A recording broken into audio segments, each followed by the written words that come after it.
I don't know how many years on this earth I got left.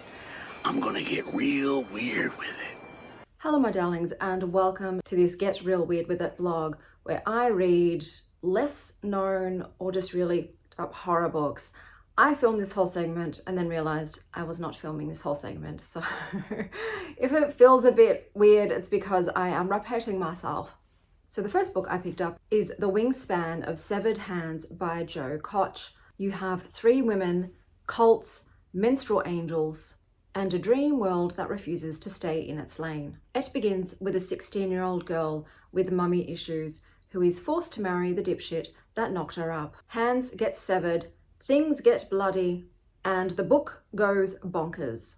The writing style is otherworldly, putrid purple prose. I'll give you a little example of something that's a little more coherent and understandable. The blind, all-seeing appendages flooded her with fulsome ruminations. An atmospheric effect of extreme weather, the cosmic afterglow of a distant sun's death storm. Emotional urgency swelled on the gel-like tips of the yellow tentacles and pressed fire into her adipose tissue, depositing self-aware bullets of swollen putrescence. The electrical charge of alien thoughts ripped Adira open with a subcutaneous symphony of unreason. Bees buzzed beneath her skin. Nothing was real. Everything was real. Every improbable world existed in her hot flesh. This world and the next, all the worlds that came before, Carcosa, Hastur, and Hali, meaningless names signifying the ineffable, neither person nor place nor god, but hybrid, multiform and formless, devouring names seeding insanity in Adira's dreaming cells. Puppet perceptions lost meaning in the greater universe. There was a lot of biblical allegory and sci-fi technology, really weird shit and nightmarish carnage. A lot of morphosis and transformation, but even more fever, cosmic horror, dreamscape, trauma, bleakness. I think there's a plot underneath it all, but this was like a magic eye that my eyes just wouldn't go cross-eyed for. It was grotesquely beautiful, but overwhelming and confusing. I also just found it a little inaccessible because of the writing style and language. It also heavily referenced other works that I am just not familiar with. So there was The King in Yellow and The Inhabitant of Carcosa. So I think you would have to have read those first to really get a lot of the references in this book.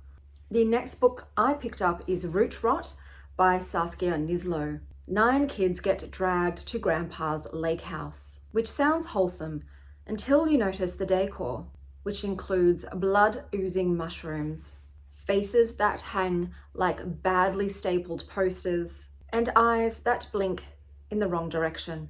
The adults just don't seem to care, so the kids are just left to vibe with the horrors of a home-gone fungal. The stars vanish from the sky, the land keeps swallowing more of itself, and the kids narrate in a spooky mind hive, we, which is perfect because individuality is overrated when your family state is actively trying to consume you. The liar has to decide, join the creeping rot or resist it. But either way, she's probably going to end up as mushroom chow. The main theme in this book, I would say, is predatory family dynamics. So the grandfather's property becomes a metaphor for family control and consumption. The book was very dreamlike, claustrophobic, and hallucinatory. A blend of folk horror, domestic gothic, and weird fiction. There are so many characters, including the 9 children who do narrate as a we and who all have weird names like the liar, that made it very difficult for me to differentiate, but maybe that's the point, that there's no individuality.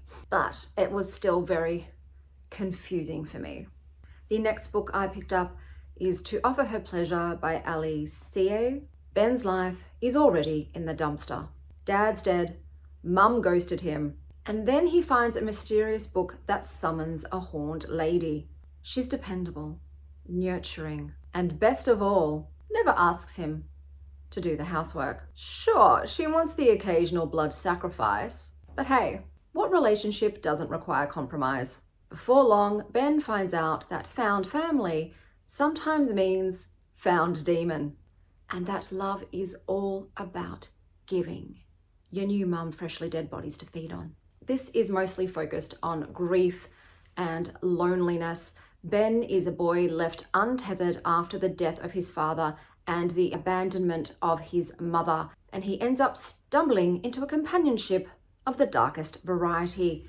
The book, he discovers, summons a horned, shadowy presence who becomes both protector and parasite, offering him stability, comfort, and something disturbingly close to love. Ben isn't just feeding the demon, he's feeding his need for a family, security, and control in a world that's ripped all of that away from him. Is the cost of devotion too high? Yeah, it is. Bro, the kitten being sacrificed was too much for me. Like, have some boundaries, Ben. God damn it. The writing to me felt sparse and a little bit YA.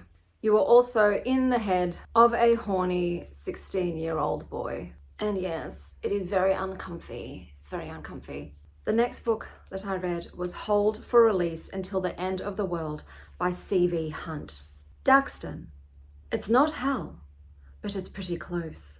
A descent into the Midwestern hellscape of a small town where your boss humiliates you to get his rocks off, your roommate's a grifter, the neighbor's a lunatic, and a casual grocery run doubles as a live fire exercise. The town motto might as well be, yes, everyone sucks here, but at least you've got yard junk while the world is ending.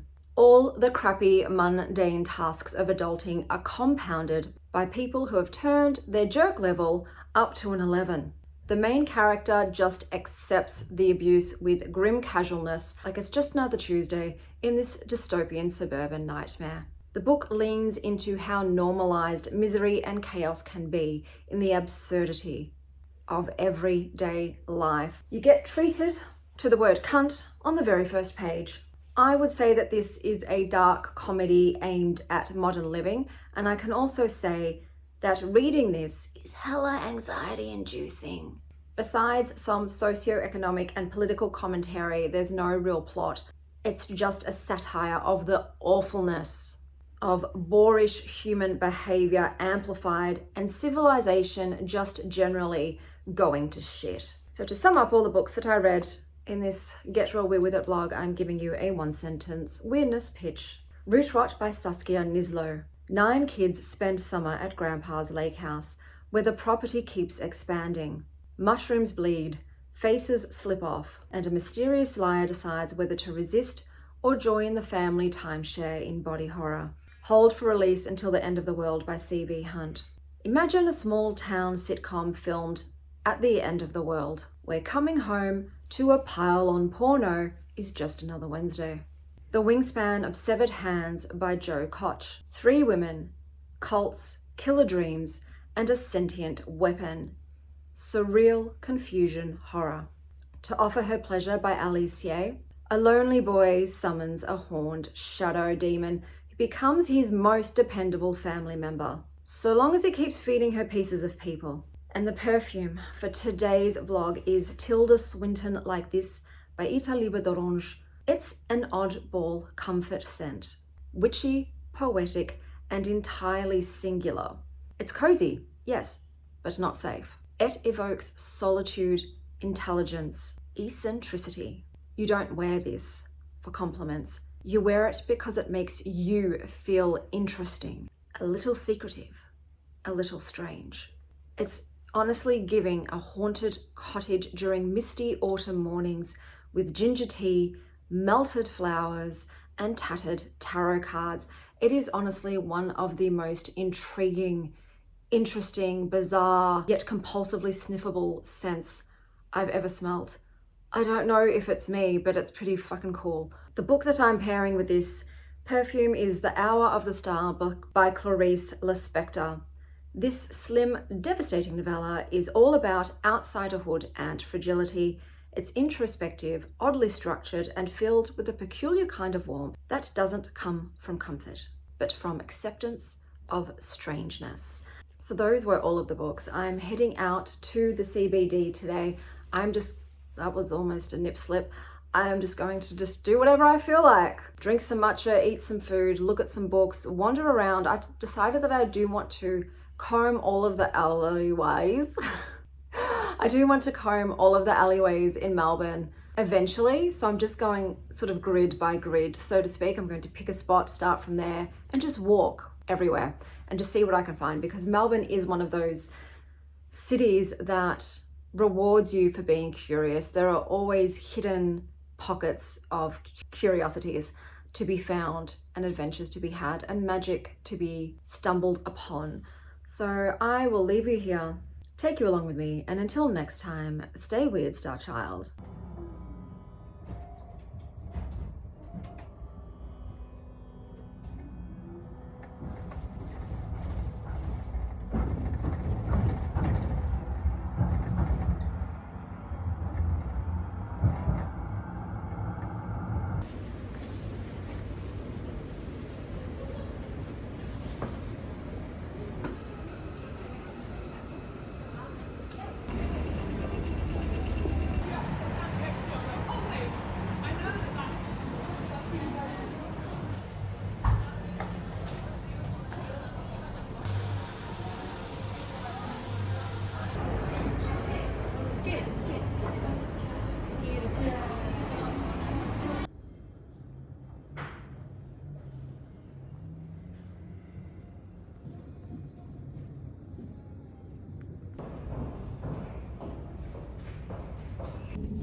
Coffee and pastry lunch.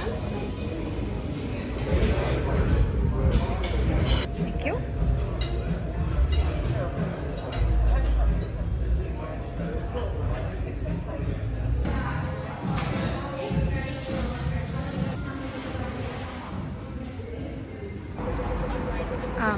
Yes.